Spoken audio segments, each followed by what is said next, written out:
Howdy doody buckaroonies, and welcome back to another episode of Morning Coffee with Cameron. Today we're going to be doing some experimental sound design using iZotope plugins because iZotope recently contacted me and asked me to help spread the word about a new announcement they have, but more about all that in a minute. First, let's take a listen to what we're going to be making today.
Pretty spicy stuff. So for this sound design session, what we're going to be using is a couple of different plugins. First, we're going to be using a free plugin called Stretch. This is a version of Stretch that works as a plugin inside of your DAW. This isn't really required. It does just make this process a little bit easier. Essentially what this is a granular synth that's going to stretch out any sound and create just this blurry wash of stuff, but we'll talk about that more in a minute. We're also going to be using some of my favorite iZotope plugins. First up, I've got VocalSynth 2. This is really going to be doing a lot of the work for us and making this sound possible. That's going to go into a Verb, which is a really cool AI-assisted reverb that we'll talk about in a bit, and Neutron 3, which is a channel strip and mixing utility from iZotope. So those are the three things we're going to be using, and I think this leads me well into my next point. iZotope plugins are super cool, but also kind of super expensive and maybe beyond the reach of the average producer type. And iZotope recognized this and have actually launched a new subscription plan, which is the Music Production Suite Pro plan. One of the unique things about this subscription model, though, is that over time, these pro versions of their plugins will receive updates that won't be otherwise available in the regular versions of the plugin. So it is kind of cool to know that as you jump in on this, you will get more stuff over time that will be exclusive to this plan. Beyond that, they do plan to maybe add some more plugins as well in the future, because currently it has kind of their best of selection, but more are probably on the way. Music Production Suite Pro, as of the time of making this video, gets you instant access to, I believe, somewhere north of $2,000 worth of iZotope plugins. As I mentioned, they are pretty expensive, but it is kind of all of their premium stuff at once, which is really cool, because things like the Ozone Advanced Edition or Neutron Advanced with all these crazy AI tools, the mixing tools and things like that are incredibly powerful and make life a lot easier. Some of the first plugins I reach for when I'm doing client sound design sessions, or especially if I'm making like a demo track for a pack or something and I need to work as fast as possible, is the iZotope stuff, because their AI tools just make life so much easier and allow me to focus on the things that are really important rather than all the little tiny detail work. All of this comes in at $24.99 a month, so that gets you access to all of the currently available stuff with more plugins on the way soon, and in the future you will get exclusive updates only if you have this subscription plan. So there will be updates and features added to their existing plugins that you only get if you are a member of this plan. So with that, if you want to check this out or learn more about it, you can check the link down in the description below. I was not paid to announce this or anything like that, full disclosure. They just asked me to spread the word, and I wanted to because I really do think the iZotope plugins are pretty badass, and I think this is a really good way to get a hold of them. With that said, how are we going to make this cool sound stuff today? So believe it or not, the sounds you heard in that demo were actually this sound and this sound, which is pretty crazy stuff, but I think that's the power of this technique we're going to explore here today. First up, what we're going to do is capture the audio into PaulX Stretch or just stretch out the audio in general. If you don't have a way to run PaulX Stretch or anything like that, you could download the regular Paul Stretch and stretch out audio. You could use any granular synth, or you could even use something, I guess, like iZotope Iris 2 if you have that, which isn't really granular, but it does offer some interesting abilities to stretch audio way beyond recognition. So if you don't have a way to run this, you could just stretch the audio out in your DAW, however you would do that, but whatever. What I did is just capture this in, so I'm gonna hit the capture button here, run the audio through. Sick, and then we're gonna just select the region we wanna play back, probably just about there. We'll unpause this, and we can stretch this by a certain factor.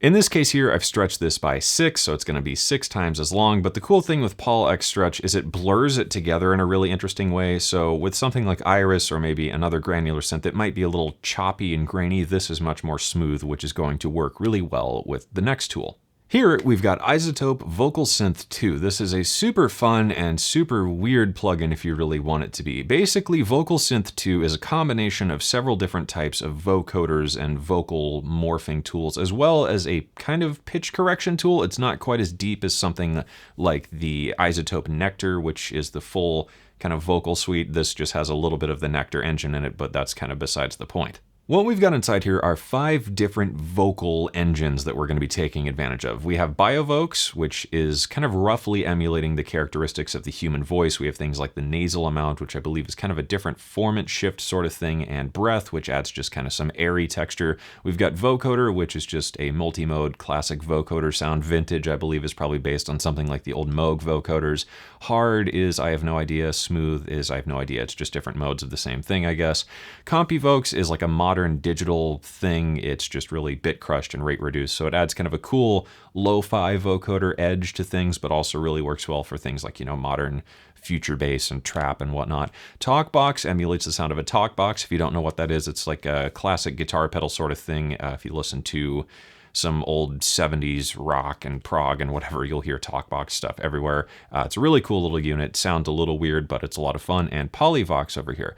PolyVox or PolyVox, I'm not really sure how you pronounce that, is something that adds harmonies and body to the overall sound as iZotope describes it. And you can use this in a vocal line to just spread things out and make things a bit more interesting. But here I find it just adds an interesting texture to the overall drone.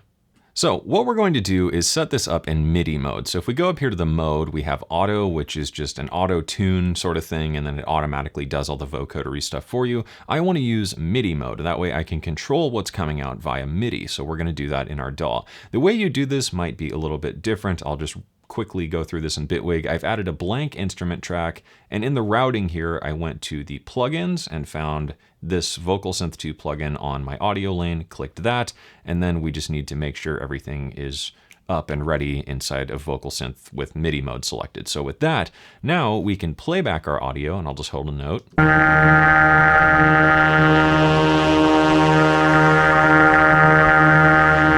And we've got the basis for our drone sound.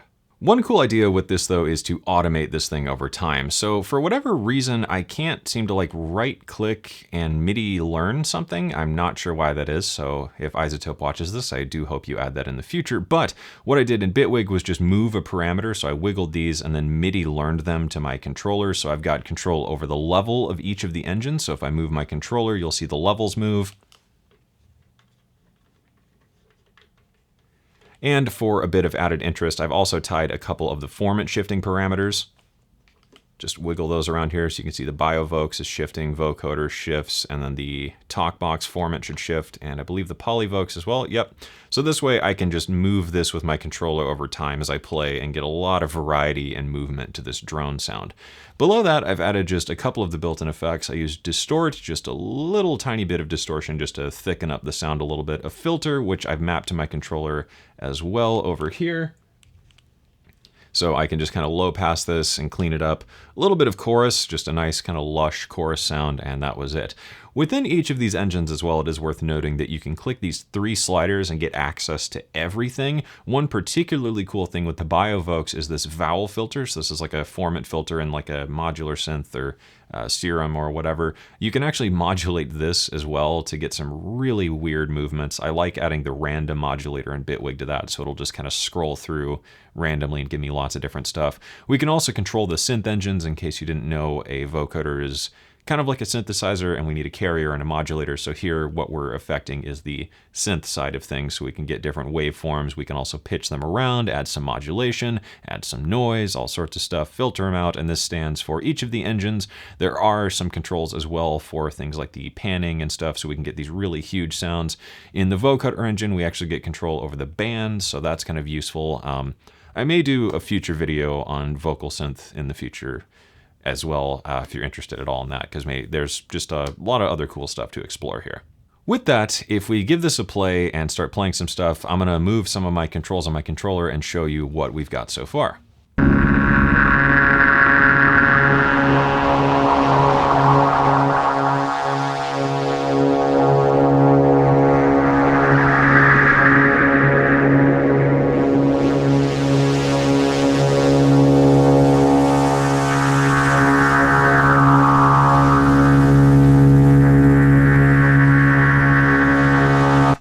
Really cool, really interesting textural drone, and I think this is something that vocoders do very well, and it's fun because we've made this with just random noise. You can literally do this with whatever you want. A drum loop, a vocal loop, I don't know, banging on your desk for a couple minutes with a pen and stretching it out. Anything works, and it all adds a little bit of a different character. To get all this sounding nice and huge and spacey, I've used iZotope VocalSynth, which is one of my favorite mixing reverbs lately because it also features their assistant technology. You can actually click this reverb assistant button, select a style and a tone, and it will create a reverb for you, as well as automatically unmask the sound, which is incredibly, incredibly useful when you're mixing because, you know, sometimes you have these big reverbs or even little reverbs and it interferes with the sound because there's a buildup of frequencies because we're messing with things in the time domain. So we can actually use the auto cut feature here in the pre-EQ as well as the unmask feature of the reverb EQ, and it will automatically fix your reverb and get it out of the way, which is incredibly useful. Here in the center of DAWg, we have this kind of unique XY controller, which allows us to blend between the early reflections and then 2 different algorithmic engines with the selectable algorithm. Here with this left and right control, we can control the time and other characteristics. And as you would expect, if you expand this, you get access to all the little details of the reverbs. DAWg isn't really the biggest, washiest reverb I've ever heard, but it really isn't designed to be. It does some big experimental reverbs, but I think it's more well suited to things like reverb on a vocal or adding some reverb to a snare or things like that. But some of these bigger engines are really nice. So with that, let's give this a play. I've got this pretty wet here, and let's see what we've got for this sound so far.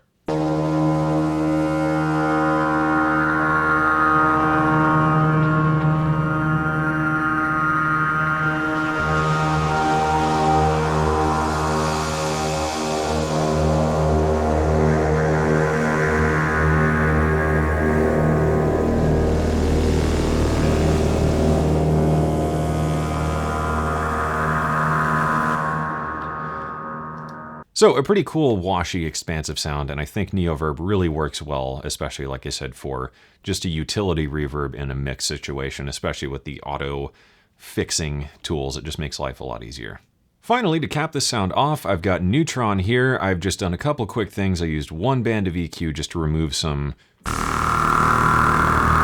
kind of grossness, because once we do these long drones and textures and whatnot, there's usually a little bit of buildup somewhere. This also does dynamic EQ, so if there was like a resonance that was particularly annoying, we could select a band, make it dynamic, and then use that for a little bit of control. Maybe there's like a sort of annoying resonance there. That could be a handy way to do that.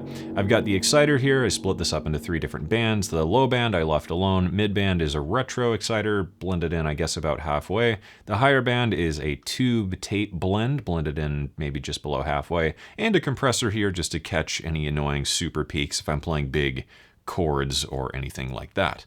Neutron, I'm sure you're probably aware of at least to some degree, so we won't go over this in too much detail, but essentially what this is iZotope's channel strip tool. It gives you all the kind of tools and stuff you need to mix a sound all in one plugin. So rather than having to pull up an EQ and a compressor and all that stuff, you just pull this up and it allows you to do everything you would need to do to a track within just this one interface. You can move these modules around, all that kind of stuff. It also features the Mix Assistant technology in the bigger version, so this is the AI tools that can listen to a sound and help you try and mix it, especially when you start linking these things up with the other iZotope tools like Relay.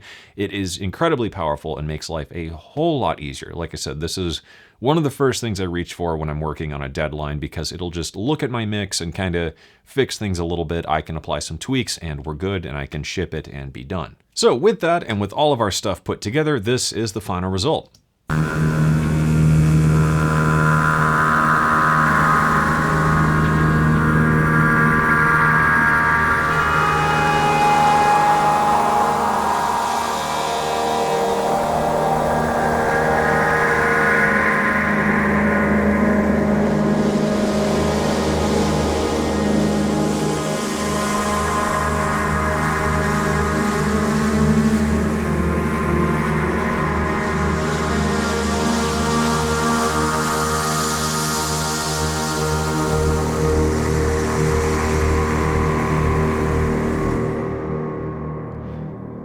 As I mentioned, this technique works with literally anything. It's a whole lot of fun. Definitely try this out. It's not too intensive, and it's a really cool way to create some textural moving drones with a little bit of automation, or even if you have something like DAWg that allows you to create MIDI modifiers or whatnot. Most DAWs have some kind of way to do that. You could tie those to different parameters like the level and breath controls and all this other stuff to get these really interesting droning pads that just keep evolving and moving, and then you could render that out, put it in a sampler, and have a wonderful time exploring the weird world of ambient music and experimental sound design. The iZotope Music Production Suite Pro subscription plan is available right now, so if you want to check it out for yourself to get a hold of plugins like these for only $24.99 a month, you can check that out with the link down in the description below. So thanks to iZotope for giving me the heads up on all this so I could share this technique with you, and hopefully you enjoyed it. I always find stuff like this interesting, and I really hope that you do as well. That wraps everything up for this one, so thank you for watching. I hope you enjoyed it. I hope you learned something, and as always, I hope this inspires you to get out there and make something awesome. Be sure to like and subscribe, and I will see you guys again soon.